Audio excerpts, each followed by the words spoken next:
much. Thank you. Oh my goodness. Thank you all for coming out tonight. I really do appreciate it. So something you should know about me is that my name actually is Stacy. I was named for every villain in 80s and 90s Lifetime television for women movie. We all know Stacy. You know, she was either a cheerleader trying to steal your boyfriend, or your next door neighbor trying to steal your husband, or, you know, the crazed nanny who was trying to kidnap your kid.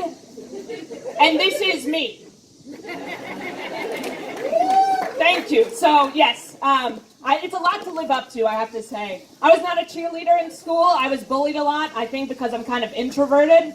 Any other introverts here?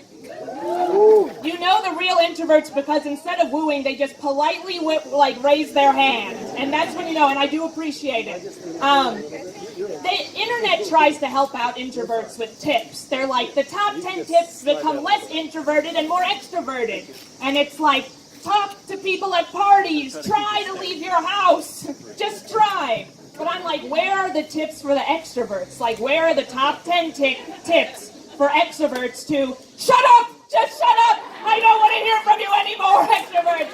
I don't want to hear about your kids or your house or your marriage! Just shut up and go home! Where are those tips?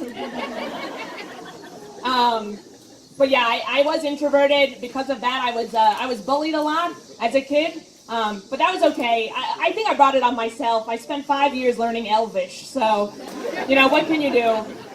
Eventually, they always said when you were a kid, it's like, if you ignore the bullies, they'll go away. And that was true for me. Like, I developed a thick skin.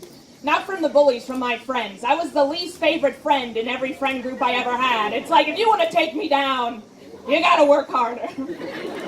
Then I would pray at them in Elvish, and they really would leave after that. And I was like, yes, I've done it again. But now, as an adult, I'm still bullied. Not by bullies, by my bank. Yeah, I'm a Bank of America customer. Anyone else? Yeah, some boos. Bank of America convinced me to sign up for their fraud alerts. They were like, Miss Axler, you're bad at money. Sign up for our fraud alerts. And I was like, good idea, Bank of America. No, bad idea. I still spend money, but they don't give me the fraud alerts at the right time. Like, I'll go into a GameStop, spend $500, no fraud alert. I'll go into a TJ Maxx on like a Monday morning, buy $200 worth of dog toys. I don't have a dog. No fraud alert. But then the other day, I went into a Barnes & Noble and I tried to buy 2 books, $25, and my card wouldn't go through. And I was getting calls from Bank of America and texts from Bank of America, and they're like, Miss Axler, something doesn't make sense. It's 12:10 p.m. on a Saturday, and you're in a Barnes & Noble? Yeah, right. It's like, yes, right, I read Bank of America. I read big, fat books. One of those books was the Bible, and I'll never know what it says now. So thanks. Thanks, Bank of America. It's not just the bank that bullies me. I feel like my doctor sometimes bullies me. They say that, like, the things I complain about don't exist. Like, I think every cramp is polio. I think every pimple is smallpox. And they're like, Miss Angster, you don't understand. We've gotten rid of all that. Okay. I'm not an expert, but I have the internet, so I'm close. They also always are on me because I always am worried I'm pregnant.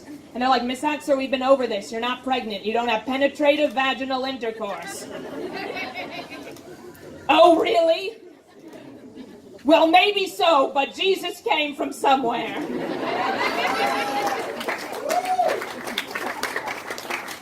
Where? I'm Jewish, I don't know, but I've listened to the few Christians, and I know Jesus came from somewhere that had nothing to do with sex. I tried to find out in the Bible, but thanks, Bank of America. The question is unanswered, so thank you. Speaking of pregnancy, I do want to say this one thing. I'm a person that has a menstrual cycle. If you don't have a menstrual cycle, you might not know this, but your doctor gets really upset at you when you don't know when your menstrual cycle last was. And if you're anything like me, you don't know when it last was unless it's actively happening to you. So my doctor was like, you have to get a period tracking app. You have to. And I was like, fine, I'll get one. So I got one. But then like a month ago, people were like, delete your period trackers apps. The government will steal your data.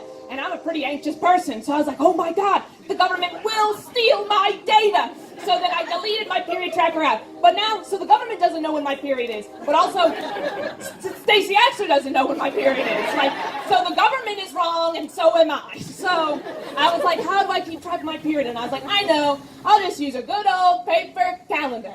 So I started logging my period on a paper calendar, but then I was like, what if the government gets a hold of my paper calendar?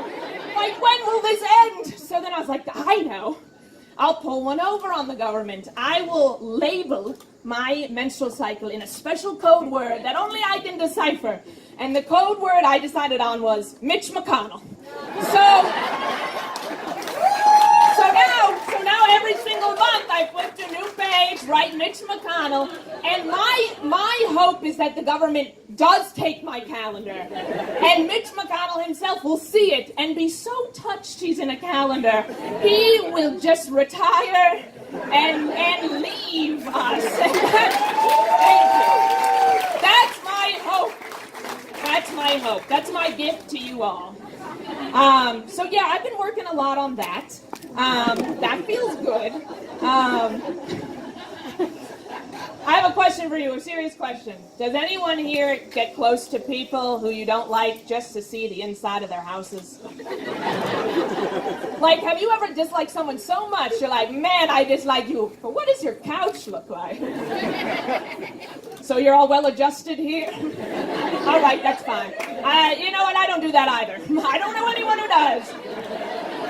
I am very anxious, though. I am very anxious, and I do feel like, I don't know, I sometimes put things that I don't even want in my Amazon cart because I'm like, take that, Jeff Bezos. You don't know who I am. So, like, I'll put, like, fishing line in it and, like, camping equipment, and I'm like, yeah, this is me. Who knows who I am anymore? I don't, but neither does Jeff Bezos. I was talking to my friend the other day, and she was like, do you know that Jeff Bezos recently acquired the Roomba? And I was like, my God, I didn't know that. She was like, yeah, so now Jeff Bezos knows the layout of your house and can also monitor your conversations through your Roomba.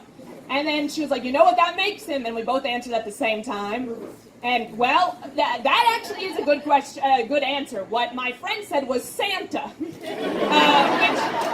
which is so pleasant. That's like shows how well-adjusted she is. I said Satan, which might be closer to your answer, but the real answer is probably a narcissist. So, I mean, I think we're going for different things there, but I'm fascinated by narcissists. I really am. I feel like narcissists always like to say the same thing. That is, forgive and forget. Narcissists love to tell you forgive and forget. I have a question for you all. Did you all know that the first recorded instance of the phrase forgive and forget was actually said by O.J. Simpson?